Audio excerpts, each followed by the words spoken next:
আম গাছের মুকুল থেকে গুটি ফল পেতে কোন কোন পরিচর্যা সঠিকভাবে করতে হবে আর কোন কোন ভুল থেকে আমাদেরকে সাবধান থাকতে হবে তাই নিয়ে আজকের গুরুত্বপূর্ণ ছোট্ট একটি ভিডিও। আমি সঙ্গে রয়েছি বিশ্বজিৎ আর আপনারা দেখছেন আপনাদের প্রিয় চ্যানেল বিপ্রো গার্ডেন। প্রথমেই বলে রাখি, আম গাছের অগ্রস্থ ডাল থেকে মুকুল সম্পূর্ণরূপে বেরিয়ে যাওয়ার পর ফুলগুলি পুরস্ফুটিত হবার আগেই যাতে কোনো প্রকার শোষক পোকা এই মুকুলের রস শোষণ করে দুর্বল করে ফেলতে না পারে তার জন্য অবশ্যই কীটনাশক হিসেবে কনফিডার 1 লিটার জলে 1 ml মিশিয়ে গাছে স্প্রে করে দিতে হবে। এইভাবে পরন্ত বেলায় অর্থাৎ বিকাল বেলাতে সপ্তাহে একদিন মুকুলের ফুলগুলি পুরস্ফুটিত হবার আগেই যদি 1 থেকে 2 বার স্প্রে করে দেওয়া যায় তাহলে কখনোই আম গাছে শোষক পোকা আসতে পারবে না, আর এতে করে অনেক বেশি পরিমাণে আম গাছের গুটি ফলগুলি ধরানো সম্ভব হবে। তবে ফুলগুলি পুরস্ফুটিত হওয়ার পর কোনোভাবেই এই কনফিডার গাছে স্প্রে করতে যাবেন না, তাতে করে পরাগায়নের সমস্যা আসবে। এই বিষয়টি অবশ্যই মনে রাখবেন। দ্বিতীয়ত বলি, মুকুলের ফুলগুলি পুরস্ফুটিত হবার আগেই পারলে অবশ্যই অন্ততপক্ষে একবার প্লেন সাধারণ জল দিয়ে গাছকে ভালো করে স্নান করিয়ে দেবেন। এতে করে গাছের ধুলোবালি যেমন ধুয়ে পরিষ্কার হয়ে যাবে, ঠিক একই রকমভাবে মুকুলগুলি সতেজ এবং তরতাজা হয়ে উঠবে। ফলে মুকুলের মধ্যে জল সংবহন ক্ষমতা বৃদ্ধি পাবে, যা পরাগায়ন সঠিকভাবে ঘটার পাশাপাশি গুটি ফল গাছ থেকে ঝরে পড়ার প্রবণতা অনেক কমে যাবে। তবে অবশ্যই ফুলগুলি পুরস্ফুটিত হবার আগেই কাজটি সারতে হবে। ফুল পুরস্ফুটিত হওয়ার পর কোনোভাবেই এই কাজটি করা যাবে না, তাহলে পরাগায়নের সমস্যা আসবে। বিষয়টি ভালো করে বুঝবেন। আবারও বলে রাখি, মুকুলের ফুলগুলি পুরস্ফুটিত থাকাকালীন কোনোভাবেই গাছে কীটনাশক থেকে শুরু করে কোনো প্রকার খাবার স্প্রে করতে যাবেনই না।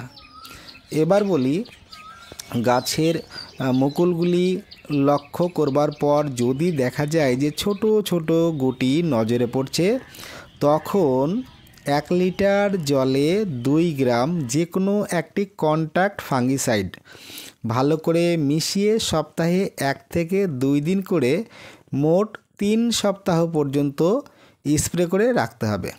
তাহলে গুটি ফলগুলিতে কোনোভাবেই কোনো ফাঙ্গাস আসতে পারবে না। এর ফলে সমস্ত গুটি ফল খুব সহজেই গাছে টিকে যাবে।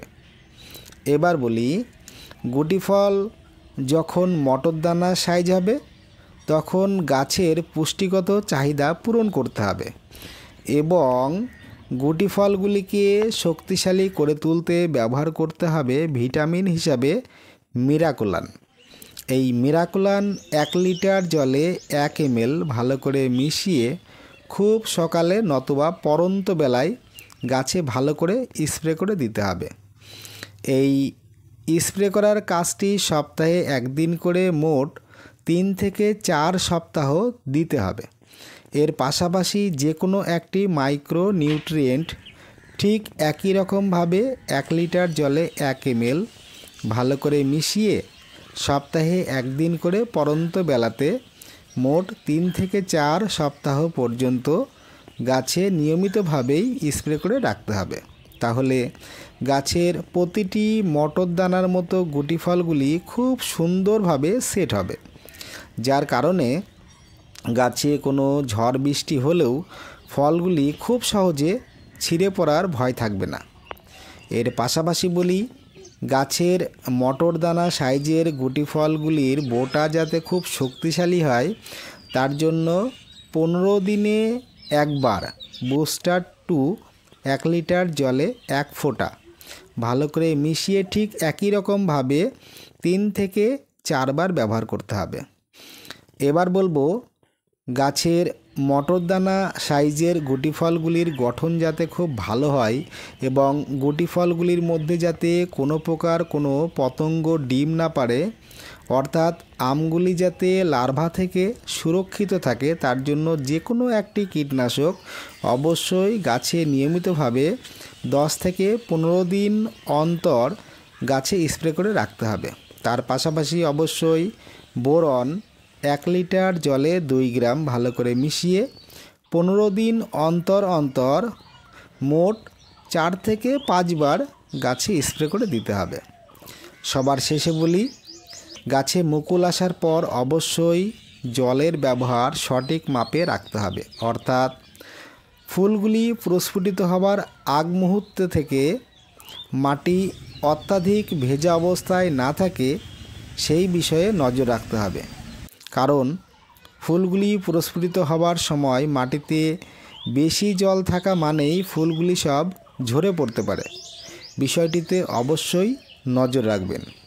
এর পরবর্তী পরিচর্যা গুটি ফল সেট হবার পর কি করতে হবে তা নিয়ে অবশ্যই আপনাদের ভিডিও দেওয়া হবে।